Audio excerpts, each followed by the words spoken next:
श्री गणेशाय नमः। नमस्कार दोस्तों, ये राशिफल चंद्र राशि पर आधारित है। चंद्रमा मन का कारक है। हमारे मन पर जो भी उतार चढ़ाव आते हैं वो चंद्रमा की स्थिति लेकर आती है और इस वजह से चंद्रमा की पोजीशन हमारे रोज के जीवन को बहुत ज़्यादा प्रभावित करती है और इसके अकॉर्डिंग हमारा दिन अच्छा या बुरा जाता है। तो आइए जानते हैं इस दिन चंद्रमा आपके लिए किस तरह के परिणाम ला रहे हैं। चंद्रमा इस दिन आपकी कुंडली में 12वें भाव में रहेंगे।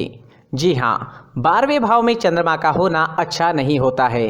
12वें भाव में चंद्रमा के होने से इस दिन आपको कुछ सावधानियां बरतनी जरूरी होगी और साथ ही कुछ उपाय करने भी जरूरी होंगे ताकि आपका दिन अच्छा जाए। इस दिन आप मानसिक रूप से परेशान रहोगे, एनर्जी की कमी रह सकती है, कामों में अड़चनें व रुकावटें देखने को मिल सकती है। अगर आप बिजनेस करते हैं तो आज कोई महत्वपूर्ण निर्णय ना ले तो ज़्यादा अच्छा रहेगा। एक गलत निर्णय लेने से भविष्य में आपको पछताना भी पड़ सकता है। आज फिजूल के खर्चे काफ़ी हो सकते हैं, तो खर्चे पर लगाम लगाएं। लापरवाही बरतने से आज बिजनेस में किसी प्रकार का नुकसान भी हो सकता है। जी हाँ, पर अगर आप सावधानी बरतते हैं और शांति से काम लेते हैं तो नुकसान नहीं होगा। आज आपको बिजनेस संबंधी यात्राएं करनी पड़ सकती है, लेकिन यात्राएं करने के लिए समय ठीक नहीं है। यात्राओं से लाभ मिलने की संभावना काफ़ी कम रहेगी। यात्राएं टाल दे तो ज़्यादा अच्छा रहेगा। यात्रा के दौरान स्वास्थ्य भी परेशान कर सकता है, तो संभल कर रहना जरूरी होगा। नौकरी पेशा लोगों के लिए मानसिक परेशानियां रह सकती है। ऑफिस में माहौल आपके खिलाफ रहने की संभावना रहेगी। आज शांति बनाए रखें। कार्य क्षेत्र में किसी से झगड़ा फसाद हो सकता है। अगर कोई आपसे तू मैं करता भी है तो भी उस पर ध्यान ना दे, क्योंकि आज किसी भी तरह के विवाद में पड़ना आपके लिए अच्छा नहीं रहेगा। आज आप अगर अपने काम से काम रखते हैं, खुद को काम में बिजी रखते हैं तो ज्यादा अच्छा रहेगा। घर परिवार में भी परेशानियां रह सकती है। परिवार में किसी सदस्य का स्वास्थ्य बिगड़ने की संभावना रहेगी। इस वजह से खर्चा भी काफी हो सकता है। इस दिन चोट लगने की भी संभावना है, तो आपको संभल कर रहना होगा। आपके वाहन की स्पीड भी धीमी रखनी होगी। किसी भी काम में जल्दबाजी इस दिन ना करें और व्यर्थ के वाद विवाद करने से बचे। परिवार के लोगों के साथ प्यार से पेश आए। अगर लव लाइफ की बात करें तो लव लाइफ में भी किसी वजह से तनाव उत्पन्न होने की संभावना रहेगी। आज हर काम समझदारी से करें, किसी प्रकार का विवाद उत्पन्न ना होने दें। स्टूडेंट्स के लिए भी समय थोड़ा परेशानी भरा रहेगा। पढ़ाई से अलग चीज़ों में मन लगेगा, ध्यान भटकेगा। अपने लक्ष्य पर केंद्रित कर पाना आज मुश्किल हो सकता है। आज सफ़ेद चंदन का टीका माथे पर जरूर लगाएं। अपनी किताबों को साफ सुथरा रखें, उन पर धूल मिट्टी ना बैठने दें। हल्का भोजन करें और पढ़ाई के दौरान ब्रेक्स जरूर लें। दोस्तों, अगर आप विदेश में जॉब करते हैं, बिजनेस करते हैं तो आपके लिए दिन बहुत बढ़िया रह सकता है।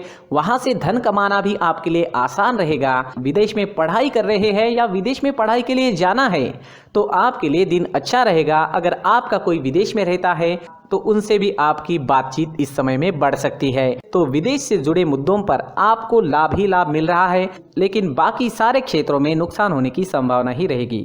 अगर स्वास्थ्य की बात करें तो इस समय में स्वास्थ्य भी परेशान कर सकता है। आंखों से जुड़ी परेशानियां रह सकती है। मानसिक तनाव, डिस्टर्बेंसेस भी रहेंगे। पुरानी परेशानियां भी आपको परेशान कर सकती है।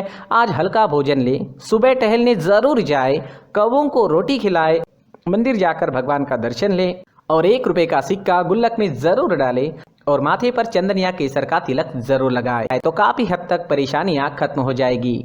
इस दिन आपके लिए पीले रंग का इस्तेमाल करना अच्छा रहेगा और 3 अंक इस दिन आपके लिए लकी साबित हो सकता है। दोस्तों, ये राशिफल चंद्र राशि पर आधारित है। कभी कभी हमारी पर्सनल कुंडली में बाकी ग्रहों की पोजीशन कुछ इस तरह की होती है कि आपके राशिफल परिणाम में बदलाव दिख सकता है। इसलिए राशिफल को एक मार्गदर्शन के तौर पर लिया जाए तो ज्यादा अच्छा रहेगा। दोस्तों, सभी राशि के लोगों के लिए जीवन में आगे बढ़ने के लिए कुछ जरूरी बातें वीडियो में आगे बताई गई है, तो वीडियो आगे जरूर देखें। नमस्कार दोस्तों, व्यक्ति को अपने जीवन में सफल होने के लिए मेहनत के साथ साथ भाग्य का साथ होना भी बहुत ही आवश्यक होता है। अगर व्यक्ति का भाग्य उसका साथ देता है तो कम मेहनत में ही अधिक सफलता प्राप्त होती है। परंतु कई बार ऐसा देखा गया है कि व्यक्ति के जीवन में कई ऐसी घटनाएं घटित होती है जिसकी वजह से उसको बहुत सारी परेशानियों का सामना करना पड़ता है और इस स्थिति में व्यक्ति को बिल्कुल भी समझ नहीं आता कि ऐसा क्यों हो रहा है। दरअसल आपके घर में ही कुछ ऐसी चीजें होती है जो हमारे भाग्य को प्रभावित करती है, हमारे जीवन को प्रभावित करती है। और उन चीज़ों के आसपास होते हुए भी हमें वो चीज़ें नज़र नहीं आती। वह चीज़ें हमारे चारों तरफ एक अजीब सा घेरा बनाकर रखती है, परंतु हम उसको नहीं देख पाते। इन चीज़ों से हमारे घर में और हमारे जीवन में नकारात्मकता फैलती है, जिसकी वजह से हमें नुकसान उठाना पड़ता है, जिसकी वजह से हमें भारी नुकसान उठाना पड़ता है। हम पूरी तरह से कंगाल हो सकते हैं। अगर आप कहीं बाहर से आते हैं और अपने जूते चप्पल इधर उधर कहीं भी उतार देते हैं तो ये अशुभ होता है, क्योंकि इधर उधर जूते चप्पल उतारने की आदत की वजह से आपको अपने जीवन में आगे बढ़ने में रुकावटें उत्पन्न होती है। इससे उन्नति में बाधा आती है। इसलिए आप अपने जूते चप्पलों को उनकी जगह पर ठीक प्रकार से रखें। दोस्तों, काफ़ी लोगों को इस तरह की आदत होती है, कहीं से भी बाहर से आते हैं, कहीं भी जूते चप्पल फेंक देते हैं, कहीं पर भी उतार देते हैं। कुछ लोग तो घर के एंट्री के मेन डोर के सामने ही जूते या चप्पल डायरेक्टली उतार देते हैं। ये तो बहुत ही गलत है। साथ ही कुछ लोग जूते चप्पल उल्टे रख देते हैं, उस पर ध्यान नहीं देते। लेकिन इन चीज़ों पर ध्यान देना बहुत ज़रूरी होता है और जूते चप्पल हमारे जीवन को बहुत ज़्यादा प्रभावित करते हैं। दोस्तों, ध्यान रखें, जूते चप्पल हमेशा साफ सुथरे रखें और उनको उनकी जगह पर रखें। उनके लिए एक स्थान बनाएं, उस स्थान पर रखें। अगर कोई व्यवस्था उनके लिए की है तो बहुत ही अच्छी बात है, वहां पर उन्हें रखें, साफ सुथरा रखें। जूते चप्पलों को उनकी जगह पर कुछ इस तरह से रखें कि वो देखने में भी अच्छी लगे। अगर वो चीजें देखने में अच्छी लग रही है तो फिर उनसे नेगेटिव एनर्जी उत्पन्न होने की संभावना बिल्कुल भी नहीं रहेगी। तो दोस्तों, इस बात का ध्यान जरूर रखें। साथ ही दोस्तों, एक और बात है जिस पर आपको ध्यान देना बहुत जरूरी होता है। हमारे घर के छत के ऊपर जिन चीज़ों का हमें काम नहीं होता है उन्हें हम घर के छत के ऊपर रख देते हैं।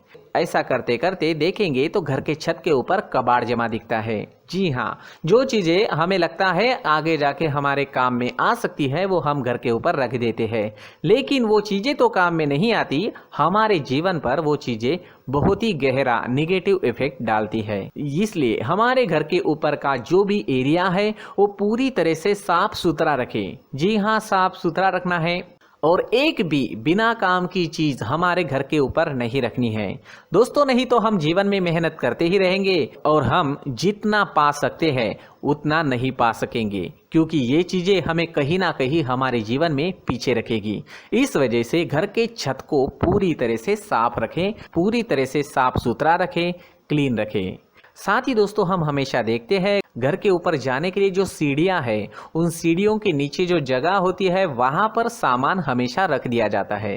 वो जगह ही ऐसी है कि सामान को खींची लेती है। वहां पर आपको कुछ ना कुछ सामान मिलेगा ही। जिन लोगों को पता नहीं है उनके घर आपको सामान मिलेगा ही, लेकिन जिन्हें पता है वो लोग हमेशा सीढ़ियों के नीचे की जगह साफ सुथरी रखते हैं और एक भी चीज वहां पर आपको नहीं मिलेगी, क्योंकि अगर हम सीढ़ियों के नीचे सामान रखते हैं तो हमारी उन्नति होना बहुत ही मुश्किल है। जी हाँ, सीढ़ियों के नीचे कूड़ा कचरा कबाड़ अगर हम जमा करके रखते हैं, कोई भी सामान रख देते हैं, तो उस वजह से माँ लक्ष्मी हम पर प्रसन्न नहीं होती। माँ लक्ष्मी हमारे घर में आने की संभावना बहुत ज़्यादा कम हो जाती है। तो दोस्तों, इन चीज़ों पर ध्यान रखें। हमारे घर की जो सीढ़ियाँ होती है उनकी नीचे की जगह हमेशा साफ सुथरी रखें, क्लीन रखें। साथ ही दोस्तों, अगर आपके घर में ऐसी कोई चीज मौजूद है जिसका आपको काम नहीं है, जैसे टूटे फूटे बर्तन, आईना, तस्वीरें, इलेक्ट्रॉनिक सामान, सोफा, कुर्सी, टेबल, पलंग, घड़ी, झाड़ू, गमला इत्यादि, तो आप इन सामानों को अपने घर से तुरंत ही बाहर निकाल दीजिए, वरना इससे आपको बहुत बड़ी परेशानी हो सकती है। आपको ये चीजें कंगाल बना सकती है। तो घर में ऐसी चीजों का मौजूद होना शुभ नहीं माना गया है। इससे धन की देवी माता लक्ष्मी जी का प्रवेश घर में नहीं होता है। इन चीजों से आपके घर में नकारात्मक ऊर्जा का संचार होता है और जिस वजह से व्यक्ति को मानसिक समस्याओं का सामना भी करना पड़ता है। व्यक्ति के मन में चिड़चिड़ाहट होती है और छोटी छोटी बातों पर गुस्सा आने लगता है। आप जो भी कार्य करते हैं उसमें आपका मन नहीं लग पाता है। इस व्यक्ति का जीवन घर में मौजूद इन चीज़ों की वजह से अंधकार में डूबने लगता है। इसलिए आपको घर में बिना काम की चीज़ें, कूड़ा कचरा नहीं रखना है। दोस्तों, एक और ख़ास बात है, हमारे घर में मकड़ी का अगर जाला है तो वो बिल्कुल भी शुभ नहीं है। जी हाँ, वो अशुभ माना जाता है। घर में मकड़ी का जाला होना अशुभ है। इससे आपके अच्छे दिन भी बुरे दिनों में बदल सकते हैं, क्योंकि मकड़ी अपना जाल शिकार को फंसाने के लिए बनाती है। और अगर आपके घर में मकड़ी का जाला है तो इससे घर में नकारात्मक ऊर्जा का प्रभाव अधिक बनता है और वास्तुशास्त्र के अनुसार इससे सकारात्मक ऊर्जा का नाश होना शुरू हो जाता है और घर में नकारात्मक ऊर्जा बहुत ज़्यादा बढ़ जाती है। इसलिए आप अपने घर को हमेशा साफ सुथरा रखें। कम से कम 1 महीने में अपने घर के हर कोने की साफ सफाई जरूर करें। दोस्तों, मुख्य द्वार भी हमेशा साफ सुथरा रखें। मुख्य द्वार को हमेशा सजाया जाता है, क्योंकि मुख्य द्वार से ही हमारे घर में लक्ष्मी का प्रवेश होता है। तो मुख्य द्वार को साफ सुथरा रखें और सजा कर रखें तो बहुत अच्छा रहेगा। इससे मानसिक रोग और घर की परेशानियां दूर हो जाएगी, धन की कोई कमी नहीं रहेगी और इसके साथ साथ आय के नए स्रोत भी खुलने लगेंगे। इसी के साथ और कुछ चीज़ें हैं, जैसे टूटी फूटी जो भगवान की मूर्तियां होती है वो हमारे घर में नहीं रखनी चाहिए। साथ ही जो भगवान के पुराने फोटो है जो जमा करके रखे हुए होते हैं, तो दोस्तों वो चीज़ें नहीं रखनी चाहिए। जो भगवान के फोटो या भगवान की मूर्तियाँ जो घर के मंदिर में हैं, बस वहाँ तक सीमित है। अगर आपके घर के शोकेस में भी वो मूर्तियाँ रखी है, कुछ फोटो रखे थे, उन्हें भी साफ करते रहना चाहिए। जिन चीज़ों को हम मेंटेन नहीं कर पाते, साफ नहीं रख पाते, उन चीज़ों को घर से हटा देना ही आपके लिए अच्छा रहेगा। साथ ही दोस्तों, कुछ तस्वीरें हैं, जैसे डूबते नाव की तस्वीर या फिर झगड़े की तस्वीर या फिर कुछ ऐसी तस्वीरें होती है जो देखते ही हमें समझ में आ जाता है कि ये तस्वीर निगेटिविटी दर्शा रही है। इस तरह की तस्वीर भी आपको आपके घर में नहीं रखनी है। जी हाँ, इस तरह की तस्वीर लगाने से भी हमारे जीवन में उसी तरह की घटनाएं घटित होना शुरू हो जाता है। हर एक चीज़ हमारे घर की हम पर प्रभाव डाल रही है। इस तरह के बदलाव आप आपके घर में ज़रूर करें। धन्यवाद।